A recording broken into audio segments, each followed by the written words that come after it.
Afternoon, everybody. So I thought I'd pick today one of our absolute favourite storybooks that we've read lots and lots of times in class before, and it's an old favourite, familiar. It's called The Smartest Giant in Town. George was a giant, the scruffiest giant in town. He always wore the same brown sandals and the same patched up old gown. "I wish I wasn't the scruffiest giant in town," he said, sadly. Oh, poor George. But one day, George noticed a new shop. It was full of smart clothes. So he bought a smart shirt, a smart pair of trousers, a smart belt, a smart stripy tie, some smart socks with diamonds on the sides, and a pair of smart, shiny shoes. "Now I'm the smartest giant in town," he said proudly. George left his old clothes behind in the shop. He was about to go home when he heard a sound. On the pavement stood a giraffe who was sniffing sadly. "What's the matter?" asked George. "It's my neck," said the giraffe. "It's so very long and so very cold. I wish I had a nice warm scarf." "Cheer up," said George, and he took off his stripy tie. "It didn't match my socks anyway," he said as he wrapped it around and around the giraffe's neck. It made a wonderful scarf. "Thank you," said the giraffe. As George strode towards home, he sang to himself, "My tie is a scarf for a cold giraffe, but look me up and down, I'm the smartest giant in town." George came to a river. On a boat stood a goat who was bleating loudly. "What's the matter?" asked George. "It's my sail," said the goat. "It blew away in a storm. I wish I had a strong new sail for my boat." I wonder what George might do next. "Cheer up," said George, and he took off his white new shirt. "It kept coming untucked anyway," he said, and he tied it to the mast of the goat's boat. It made a magnificent sail. "Thank you," said the giraffe. George strode on singing to himself, "My tie is a scarf for a cold giraffe, my shirt's on a boat as a sail for a goat, but look me up and down, I'm the smartest giant in town." George came to a tiny ruined house. Beside the house stood a mouse with lots of baby mice. They were all squeaking. "What's the matter?" asked George. "It's a house," squeaked the mother mouse. "It burned down and now we have nowhere to live. I wish we had a new house." I wonder what George will do next. Will he help? Let's find out. "Cheer up," said George, and he took off one of his shiny shoes. "It was giving me blisters anyway," he said, as the mouse and her baby scrambled inside.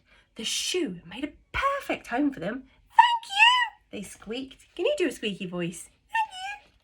George had to hop along the road now, but he didn't mind. As he hopped along, he sang to himself, "My tie is a scarf for a cold giraffe, my shirt's on a boat as a sail for a goat, my shoes on a house for a little white mouse, but look me up and down, I'm the smartest giant in town."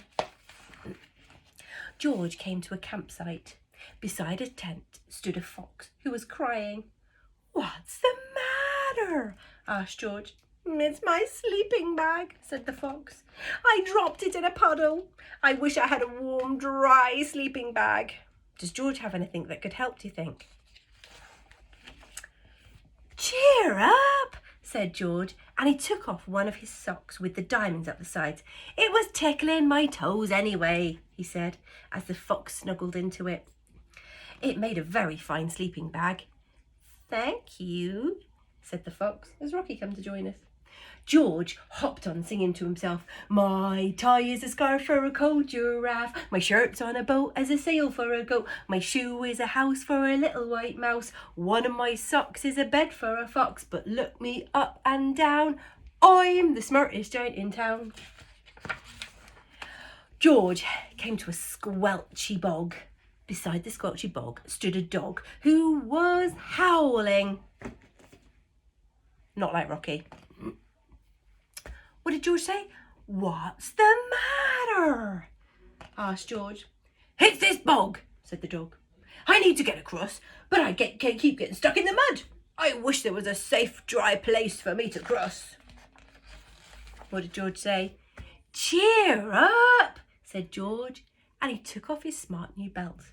It was squishing my tummy anyway, he said, and he laid it down over the bog. It made an excellent path. Thank you, said the dog. The wind started to blow. Can you make a howling noise? But George didn't mind. He hopped on singing to himself. My tie is a scarf for a cold giraffe. My shirt's on a boat as a sail for a goat. My shoe is a house for a little white mouse. One of my socks is a bed for a fox. My belt helped a dog who was crossing a bog, but my trousers are falling down. I'm the coldest giant in town. Suddenly, George felt very shivery and not at all smart. He stood on one foot and thought, I have to go back to the shop and buy some more clothes, he decided. He turned around and made his way back to the shop. Oh, I don't know if you should look at that page. Poor George. But when he got there, it was closed. Oh no, cried George, and he sank down onto the doorstep and a little tear ran down his nose.